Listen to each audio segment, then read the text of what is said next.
And now at 5 here on 13 News, we are one step closer to redrawing congressional districts in Indiana. We want you to hear the debate happening at the Statehouse and the warning from the governor.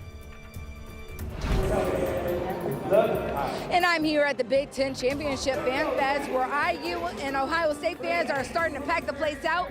Coming up, I have more about all the activities you can see and do here. And it is the big weekend, so how is the weather going to cooperate? Well, we are tracking some weekend snow chances, but there have been some changes in that forecast. I'll show you coming up.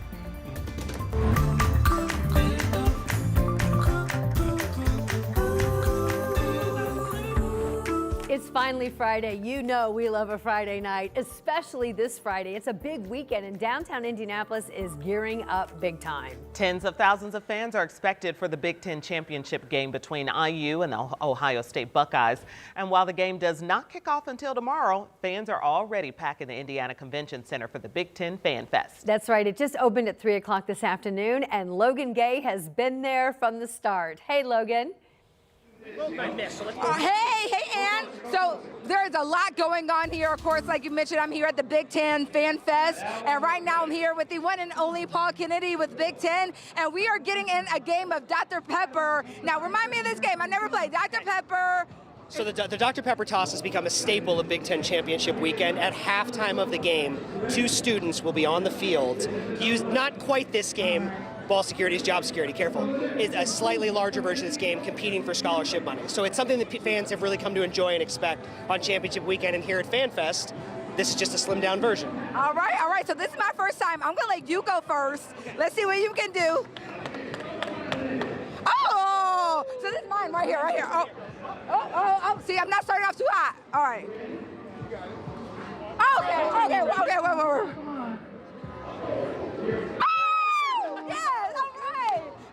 So I finally got something today. Okay, so this is just one of the activities like you mentioned. What are some of the other activities people can do? Oh my gosh, I mean, we've got 200,000 square feet of activities here at the Indiana Convention Center. Games, giveaways, food and drink, prizes, merchandise. If you are interested in this game at all, particularly if you aren't one of the lucky people who has a ticket to the game tomorrow night, this is the best place to soak up the atmosphere. You come, you're surrounded by other fans, both Indiana and Ohio State fans, but you feel the excitement of game day because the best place to spend game day is with other fans. So this is the place to be for the next 2 days. Beautiful. And so what do people need to know if they want to show up today or tomorrow? Well, tonight, if you're a child under 16, you're wearing a youth sports jersey, you get in for free, actually. If you have a ticket to the game, each today or tomorrow, you also get in for free. We open at 10 a.m. tomorrow until 8 o'clock, which is kickoff for the game. We've got a whole bunch of things, but the Indianapolis Colts cheerleaders are going to be here. Both bands and spirit squads are going to be here. That's always one of my favorite parts of FanFest because the Big Ten is some of the best bands in the world. But it's something for everybody. It's something for the whole family, all ages. Beautiful. Thank you so much. Thanks for playing with me. And you heard it straight from Paul. You get here, if you come today and your child, you wear your jersey, you get in for free. This is an excellent place to come if you don't have tickets to the game, or if you do, there's so much to see and do here and to eat. So there's everything here. Of course, it already opened at 3. There's plenty of things. Come on out. Coming up next in the next hour, I'll show you more around of the other activities and introduce you to some of the fans. And back to you. I look so much forward to that. All right, so it's 5:02 now. That event closes tonight at 9, so 4 more hours of events to go down and enjoy FanFest. Thanks, Logan. All right, and we've got to get you ready for the game tomorrow. You can check out our streaming app on WTHR+. Eli Gain has a preview of tomorrow's matchup and what to watch out for. It is available to stream right now. Okay, speaking of tomorrow, we've got our eyes on weather because there's a lot of folks in town. A lot of people are going to be out and about, going to bars, restaurants, hanging out. Yeah, walking around, and that's one of the things that's always just such a plus for us to host these events is like, oh, the walkability, everything's so close in downtown Indianapolis, and now everyone's going to be looking for all the hamster tunnels to get from place to place because it's going to be pretty frigid. Yeah, temperatures, I mean, are well below the average today. I think the temperatures tomorrow are going to be similar to today. There may be some adjustments, though, in the forecast. Let me show you what I'm talking about. We'll start with where temperatures are. It is really a rebound from where we were earlier in the day. We certainly have warmer temperatures. 32 for the airport. I believe we made it up to 34 so far today.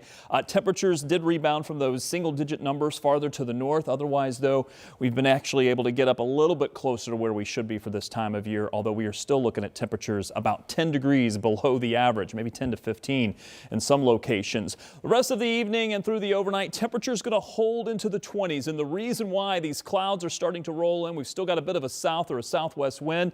There's not a whole lot to really drop our temperatures, unlike last night. We didn't have these clouds in place last night, so the temperatures were really able to drop pretty quickly.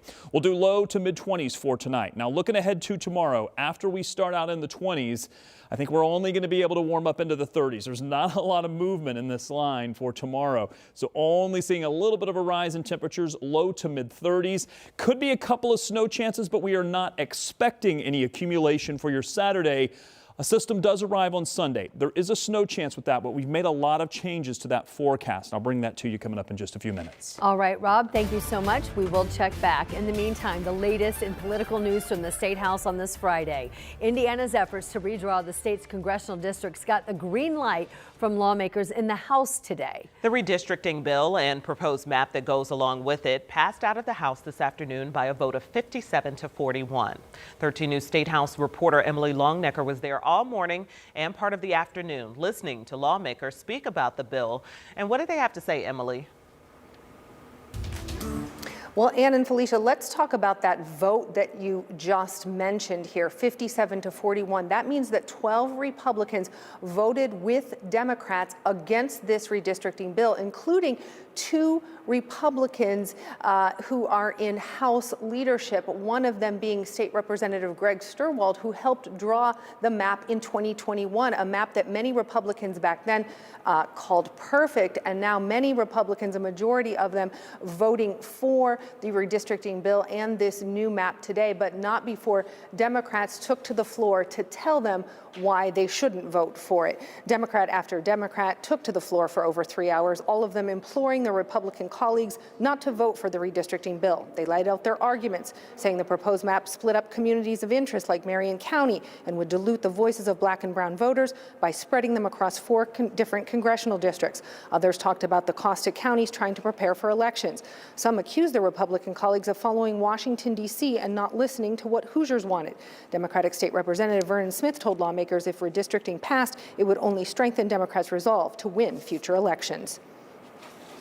We won't be discouraged. We will be driven to victory. We won't just lick our wounds, but we will put on our armor for war. You ask for it, and we'll give it to you. Only 2 Republicans spoke in favor of the bill. Its author, State Representative Ben Smaltz, who said nothing in the law prevents legislatures from redrawing the maps whenever they deemed appropriate, as long as the maps met constitutional requirements. House Speaker Todd Houston also spoke in support of redistricting. He called the issue difficult and challenging, but said Indiana is not in a vacuum. The fact of the matter is that states all across the country have or continuing to do this. And I've heard that, well, we can stop it here. I don't think anybody believes that. I don't think what we do here will stop other states from doing it. I think that this is the place where we are right now. This is our time to act. Governor Braun praised Speaker Houston and his caucus for having what he called the courage to protect Hoosier voters. Now this map is in the hands of the Senate, where they will take it up next week. The governor urged the Senate to move quickly and pass this new map. But the question now is, will there be the votes there to support it? Just last month, Senate President Pro Tem Rod Bray said the Senate didn't have the votes to support redistricting. And then just earlier this week, Republican Senator Ron Alting told me that he believed that is still the case, even though Alting told me he does plan to vote in favor of redistricting if it makes it to the Senate floor. So stay tuned for next week, where this process will just start all over again, this time though in the Senate. Ann, Felicia? All right, Emily Longnecker keeping us up to date on the developments from the State House this Friday night. Thank you. Meantime, dozens of people made their way to the State House today because they wanted to speak out. They wanted to share their voice, and they wanted to share their support for redrawing the congressional map. Some GOP leaders also joined the group. Listen.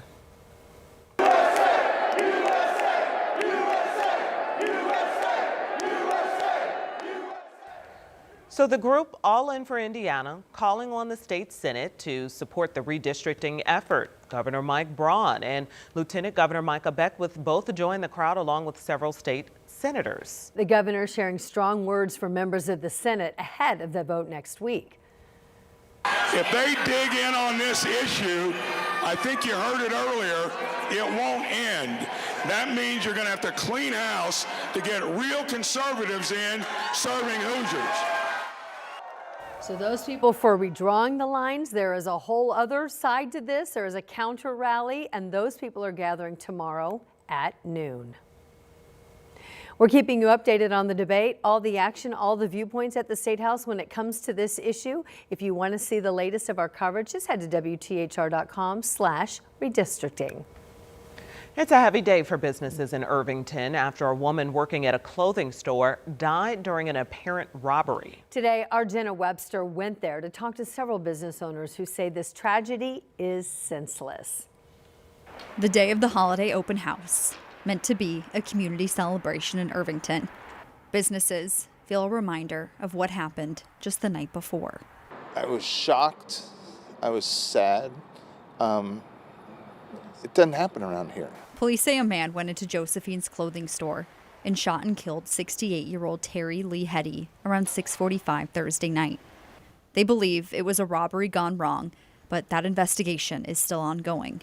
Her and I both heard a bang, and probably about 15 seconds later, maybe not even that long, another bang. Never crossed my mind that it was gunshots. Matt Duncan co-owns Collector's Paradise. Crime scene tape still wrapped around the door handle of Josephine's next door neighbor. There was a lady out there on the phone saying she was walking by and saw him actually shoot her. And I know the people next door, so it kind of freaked me out. Duncan says he saw a man run out the back door and jump a fence with police following him. IMPD says the suspect later died after shooting himself. It happened near closing time, Duncan says. Hetty worked at Josephine's and was likely getting ready to walk to dinner with a friend, something Duncan says she did every Thursday night. She was such a nice lady. She's the kind of person that would give you shirt off her back and give you anything you needed, you know, that kind of thing. Help people out when they need it. That's just who she was. And for this to happen to her, it's just terrible. Just terrible. Businesses don't understand how this could happen, calling this a random act of violence. And I think she was by herself in the store, and they probably saw that as an opportunity, but there's no cash. None of us have cash anymore. It's devastating to a senseless thing like this. I'm told the businesses here in Irvington are trying to figure out a way to support her family, whether that's putting out donation jars, donating some of their profits. They're still working out some of those details. They'd also like to plan a vigil for some time in the coming days. In Irvington, Jenna Webster, 13 News.